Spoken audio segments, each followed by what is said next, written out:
So just a reminder, today's webinar is being recorded. My name is Amy Spriggs. I am the Director of Marketing Strategy here at Tomorrow's Technology Today. And we are going to be doing our webinar today on OneNote. And we're also going to be discussing some tips and tricks, I guess, for organization and digital organization. Again, today's webinar is being recorded. I will be monitoring the Q&A. So if you have any questions, send them in there in the Q&A and I will make sure we get those answered. I'll ask Katie or I will answer them directly to you. So feel free to ask as many questions as you need. Our presenter today is Katie Kramer. Katie is a training and project specialist for T-Tech-T, offering Office 365 and security awareness training. Katie has over 15 years of experience in the IT field and a degree in business information systems. Please welcome Katie Kramer. Thanks, Amy. Welcome, everyone. Our agenda for OneNote today is to talk about what is it, when to use it, the difference between the version that's in Windows 10 and the online version, the different parts of OneNote. We'll talk about the tools, how to use it with meetings, and then, as Amy mentioned, we're just going to go over just some general tips and tricks for digital organization. We thought that this would be a good time to talk a little bit about spring cleaning or getting started on the right foot this year with your digital organization methods. So OneNote eliminates sticky notes. It replaces paper notepads, napkins, envelopes, whatever you use to take notes. So this is going to be just a digital notebook that you can use from any of your devices, and it even streamlines the organizing of projects, research, and tasks in Microsoft Word, PowerPoint, or Outlook. So if you want to save time planning, organizing, and searching for information, you won't find a more useful tool than OneNote. So you can capture just about anything in OneNote. You can capture notes, audio, sketch, pictures, videos, documents, and you can share with your colleagues for real-time collaboration. If you have Windows 10, you already have OneNote installed. It comes pre-installed with it. If you are on a previous version of Windows, but you have an Office subscription, just go to portal.office.com, get signed in with your Microsoft account, and then just click on the waffle and open your OneNote from there. That's going to be your online version. So, and then you can also install OneNote on your tablet or smartphone by using the App Store and just going out there and searching for OneNote. So then as you get your different files saved in the cloud, you're able to access your most current version of your OneNote on any of your devices with your Microsoft account logged in. So we are just going to talk through the different parts and pieces of OneNote to get us started. So the first thing that we're going to talk about is this whole thing is called a notebook. So with OneNote for Windows 10, your notebooks are saved in the cloud, either on OneDrive or SharePoint. So OneDrive is going to be for your personal use, while SharePoint is typically used for larger organizations. If you want to, you can point it back to your computer, but make sure that you are saving it on your hard drive. And then if you are, also make sure that you are using some kind of backup system so that you have all your notes should something happen to your hard drive. And then we're going to take a look at the sections. So basically, this kind of serves as just different kind of like folders for storing all your individual pages. So here you can see I just have just some different applications in Windows 10, Office 365, just a couple different things in here that you can use to kind of organize yourself. So sections provide a level of organization within a notebook that corresponds to individual projects or subjects. So in the OneNote app, the sections appear, like I said, over here, they're on the left-hand side of the navigation pane, and then pages are just going to be to the right of that.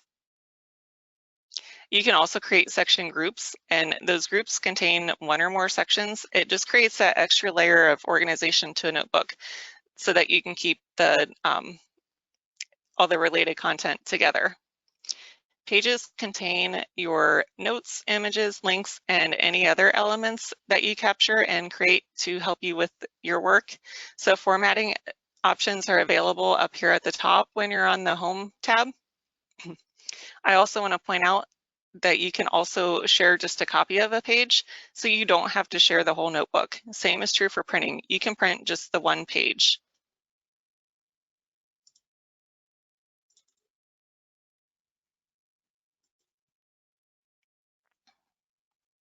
So then up here at the top, as we go through this, so on the home tab, like I said, you have all your different formatting options. We also have the tag options that are available. So if you want to tag different parts of your page, you can do that here. You can also, if you don't want any of these and you want to create a new tag, I created the love tag here. So if you love a certain part of your page, you can apply the love tag so that you can go back and find it. And then from there, you are able to use the used in this notebook, and it'll show you all the different tags that you have. So let's just say that I love this, and then I can go back and used in this notebook. I can also go to create a new tag, and you just give it a name. Let's say phone call follow-up.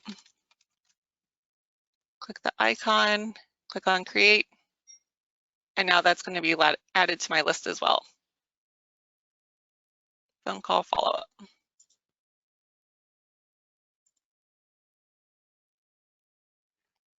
So as far as searching, so you can use keywords in your search, and you can also search throughout all of your notebooks.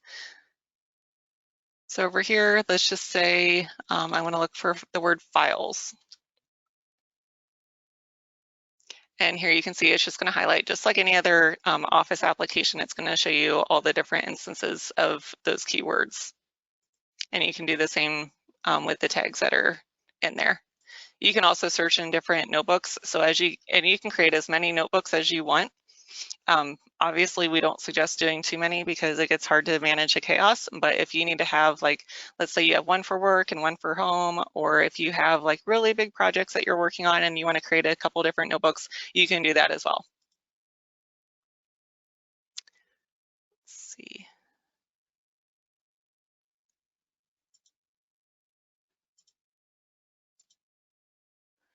So if we go to insert, here you have all the different options that you can include in your document.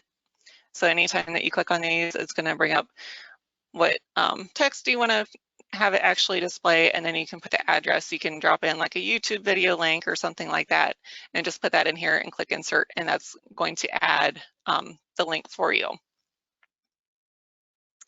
You can also, this is pretty handy, so if you want to do math, you can do math in here. So let's just say down here at the bottom, we want to do 3 + 3 = y. And we're going to click on math here. Get rid of this.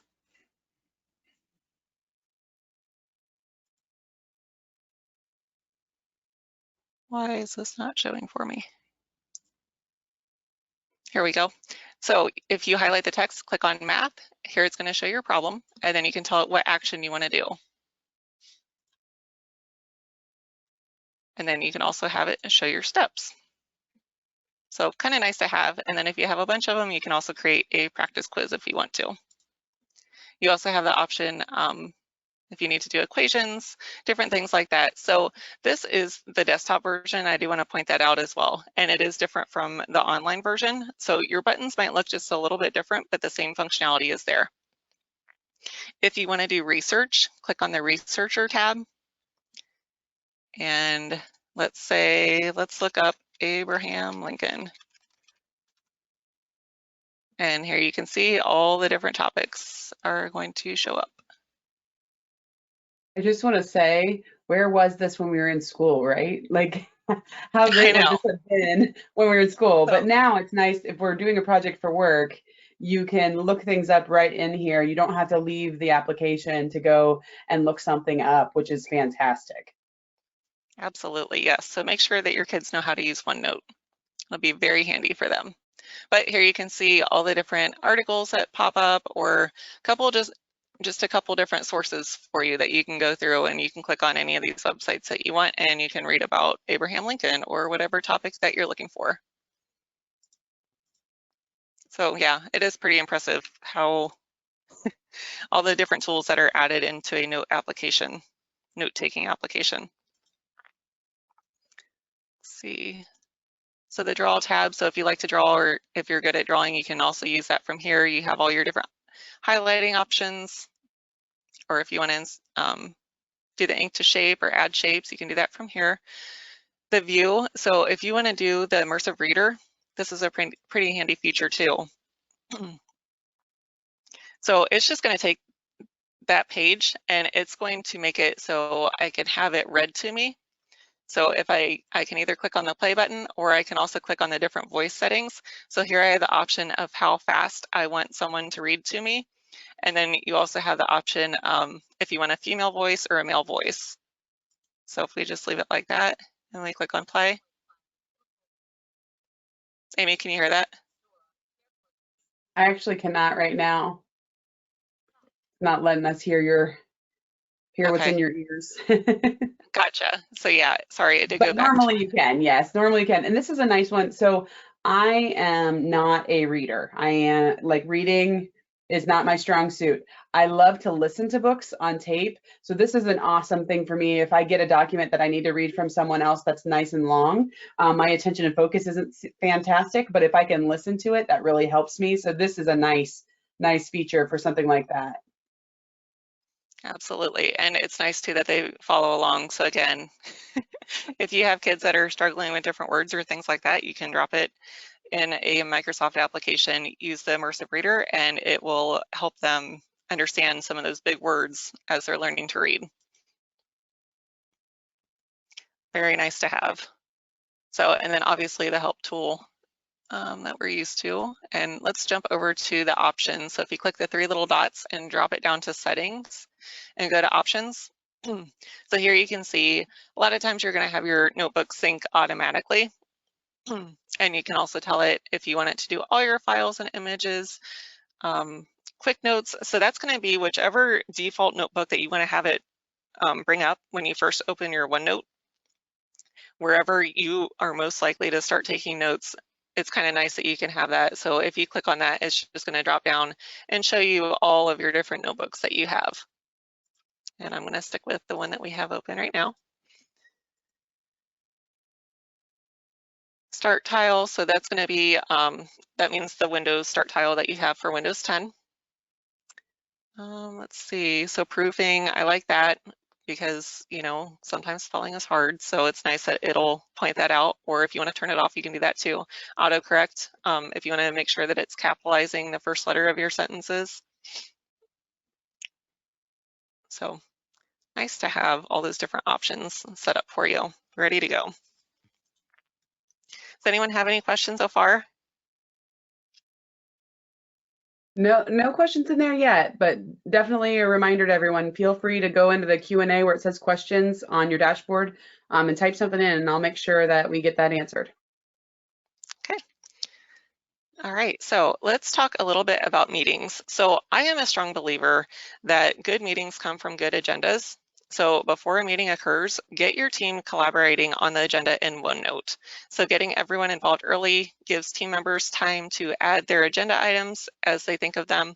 As the agenda comes together, items can be refined, tagged, and ordered by anyone and everyone. You can also lock that out. If you have a project manager or just the boss wants to take control and not allow people to edit after the items are in, you can do that as well. So that's all the same sharing options that you have within Microsoft. So if needed, you can also do some of the background information. So if you want to provide hyperlinks, PDFs, Word documents, PowerPoint presentations, or Excel spreadsheets, you can do that by attaching to the agenda. So this makes it easy for sharing when the meeting is actually happening. So we use this for a weekly meeting that we have, and it is a wonderful tool. So we are able to have the notebook link in our Outlook meeting, and then in our OneNote, we have links to some documents that we need to discuss every week. So the notes can be linked to Outlook meetings, which pulls all the meeting details into the OneNote page. So when the meeting organizer takes notes, they can be shared with all the meeting attendees.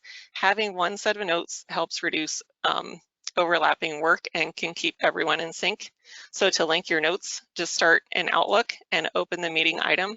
From there, select the meeting notes button. If you are not the meeting organizer, you cannot send notes to all the participants. However, you can still take the notes on your own and you can share them. So let's just take a look at Outlook. And let me pull up a new meeting.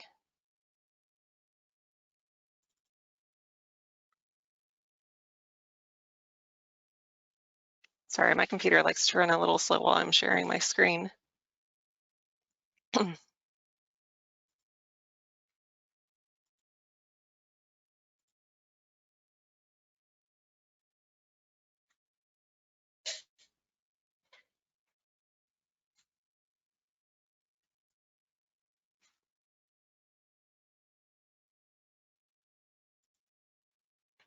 It really doesn't like that. Okay, here we go. So I'm just going to call this test, and I'm going to say Amy is required, and let's just give it a time for this afternoon. So if you click on meeting notes over here, again, that's going to pull up all of your different notebooks that you have access to or that you've created. My OneNote must, or my computer must really hit the afternoon slump. So here are all my different notebooks, and I'm going to click on save.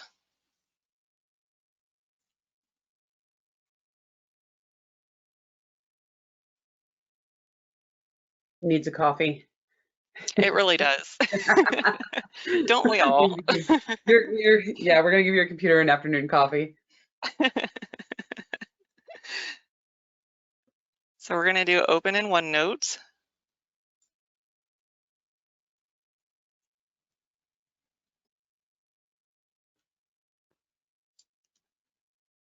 Better make it a double.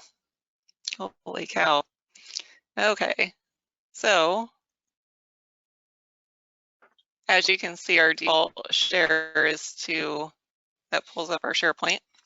So here you can see now we have the meeting information that we just added, and then you can click on the notes and you already have your notebook going if it will ever display everything else. So here we go. And if you want to, you can also open it in the desktop app so you don't have to look at it within your browser. Whichever way you want to do it works just fine.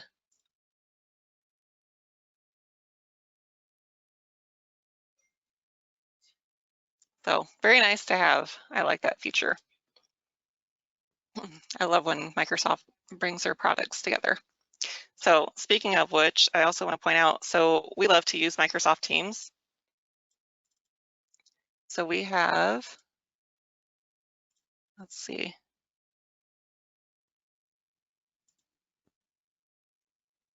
So here you can see I was able to add our same notebook. We have a team called the OneNote webinar.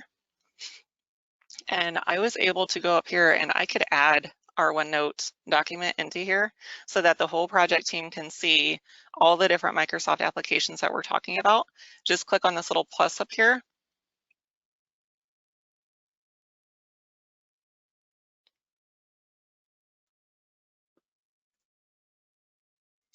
And you can either search, or if it's right there, you can click on OneNote. And again, it's going to bring up all the different OneNote files that you have access to.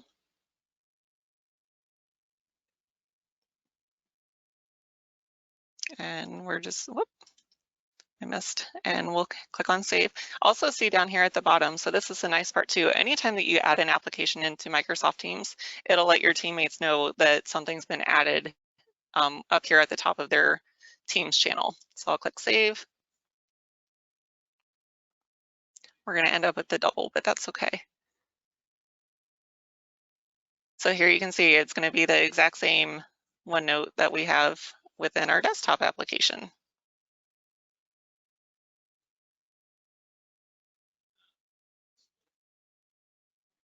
There we go.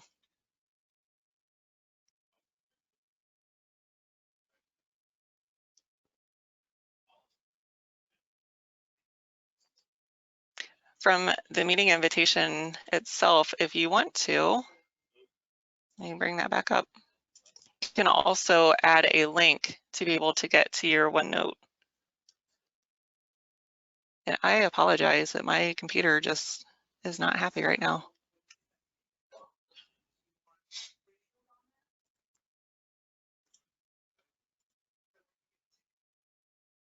The good news is that this all happens much more quickly when you're not screen sharing. The screen sharing definitely slows it down.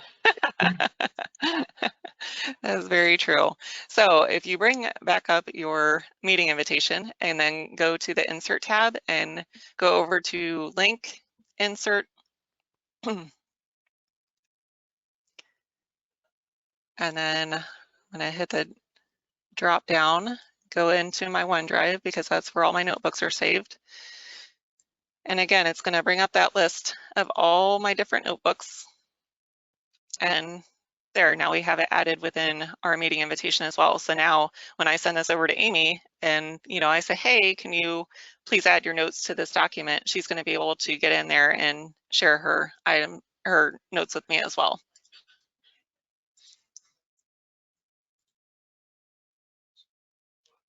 This is great, especially for, like you said, for the pre-work before a meeting.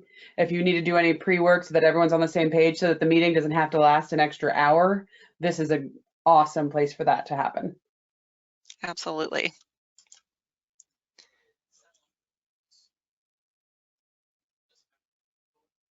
So I do want to point out too, so keeping your notes safe. So after the meeting occurs, the notes are still live for editing. So just because you might pause when it comes to the meeting minutes integrity, don't worry because OneNote does page versioning. So if you right click on a page and select show page versions, let's go here to webinars and click on show versions. So here you can see these are all the different edits that I had. So I'm able to roll it back if I need to. If I need to go back to what I had on November 5th of 2019, I can do that.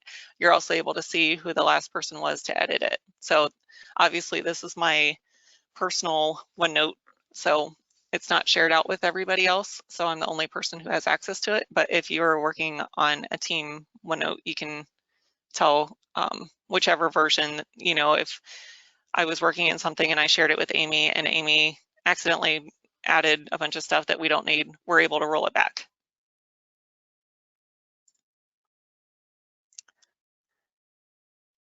So does anyone have any questions about using OneNote? It's pretty straightforward.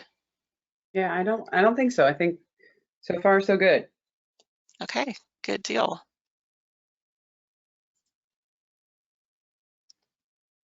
So let's talk about some of our bonus tips for today. Let's talk about a little spring cleaning digitally anyway. So I am ready to start doing my house as well, but for now, let's just talk about the digital Just a side of couple days of things. sunshine. Yeah, really get you in the mood. Open the windows up and all that good stuff. So we thought with all the organizational benefits that come with using OneNote to get rid of all your paper notebooks, your Post-its, your napkins, your business cards, whatever you are using to take your notes on, we just wanted to share a few tips to make the most out of some other applications. So the first thing that I want to talk about is making sure that you back up everything.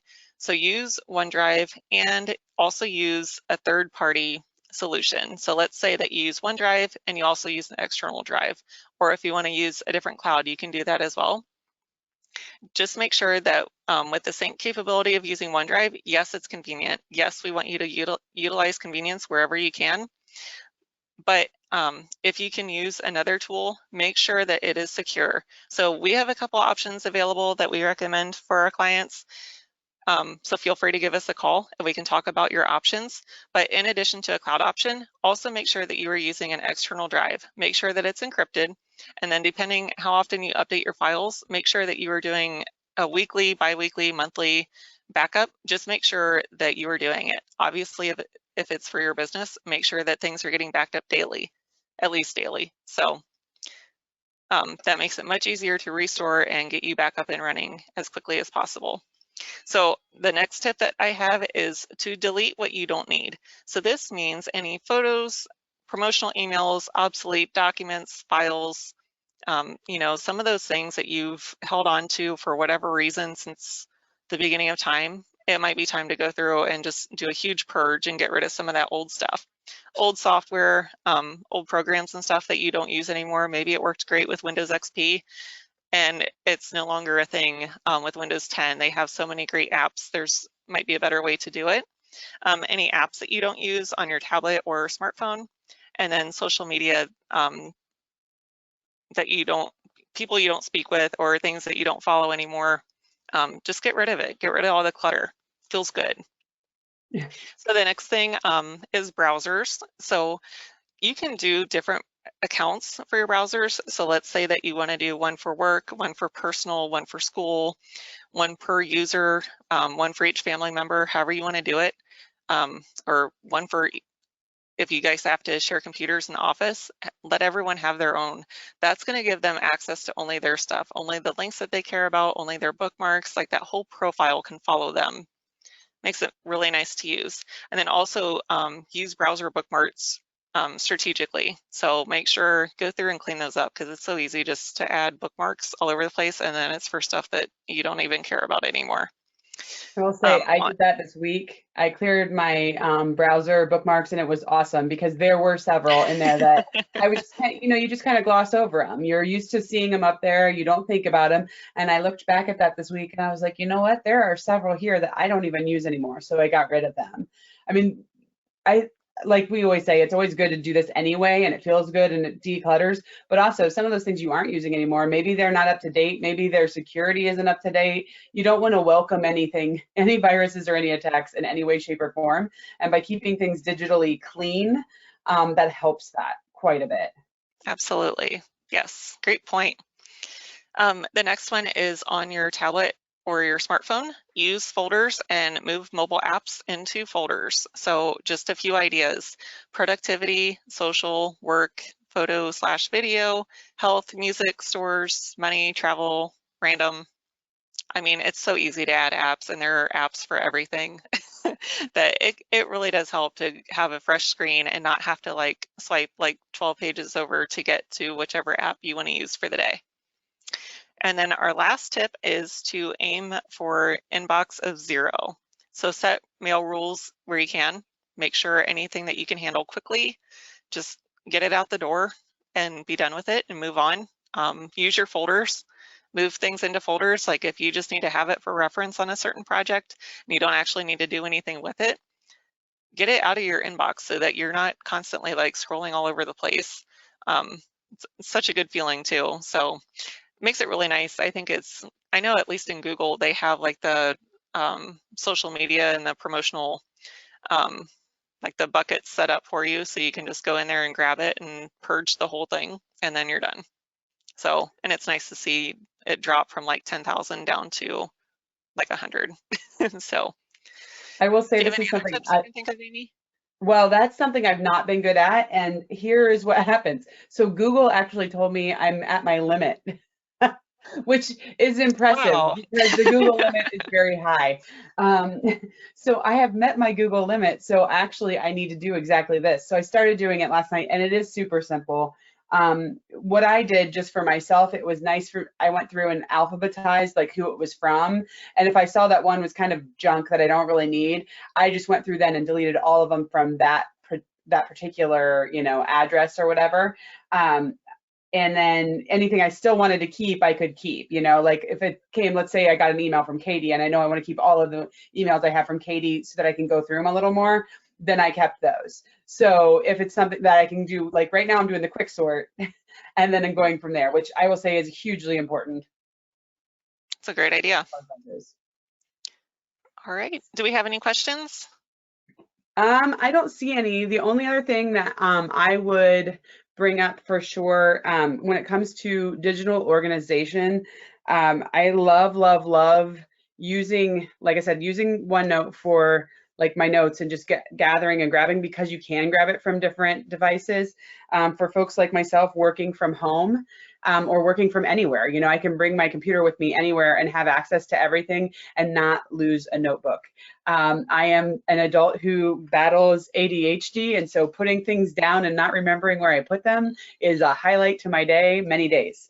So this is very helpful. It keeps everything in one spot. And like you said, you can back it up, and I have that on my computer. So I always have it backed up on my computer, but I can at least access things from my phone or from, like a tablet or something else. So that way I can grab it and go with it pretty quickly and easily add notes and easily do these different things. So there are just a lot of really easy ways for you to integrate it in your everyday. I was a little hesitant when I first started using it because I was like, I don't know what I'm doing. This is different than what I'm used to, but it is super, super simple. So I definitely have become a user of OneNote. Good. I think too, it helps now that, if you have one foot working from your home office and the other foot actually at the office, so that you don't have like, you took some notes when you were on a phone call the other day and then you left your note at home. And now it's like, well, shoot, I need to call that person today and I'm working in the office, but my notes, on your home office desk. You don't have to worry about that with OneNote. Like it comes with you. So it's really nice. It auto saves to the cloud. That way that conversation's right there. Like you can pull it up instantly, get on the phone and make the deal or whatever. So it's very nice to have. I love using OneNote. For sure. And I would say too, just a reminder to those of you who are on, or even if you're watching the on-demand version of the webinar, just remember you can always reach out and schedule a call or some time with Katie to go through these different things if you have questions or you're not sure what to do. So that is always an option as well. Yep, just let us know. Yep, we're here to Good help. deal. So I'm going to give everyone a couple seconds. If you have questions, type them in. If not, we will, please review how to back up OneNote. So what's the best way to back it up? So can you maybe show us a little bit of how to do that?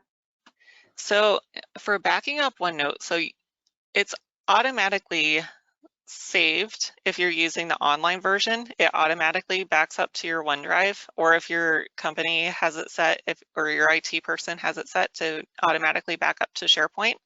So it's already backed up that way.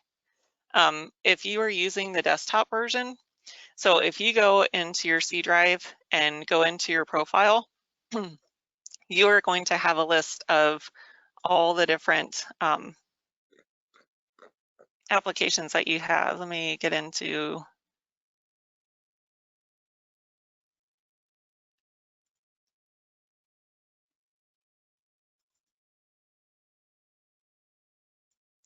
my computer is so getting a cup of coffee when this is over. Let's see. So when you go to set up your backup solution, a lot of times you can tell it like which folders you want to save, but it should be, if you look on the root of your C drive, you'll see an option for your OneNote. And then if you go through and you save from there, it'll grab all the different notebooks that you have, and it'll allow you to save them that way. But otherwise it auto saves, like as you're going through and typing things on the online version, it's that constant like auto save. So it's really nice to have.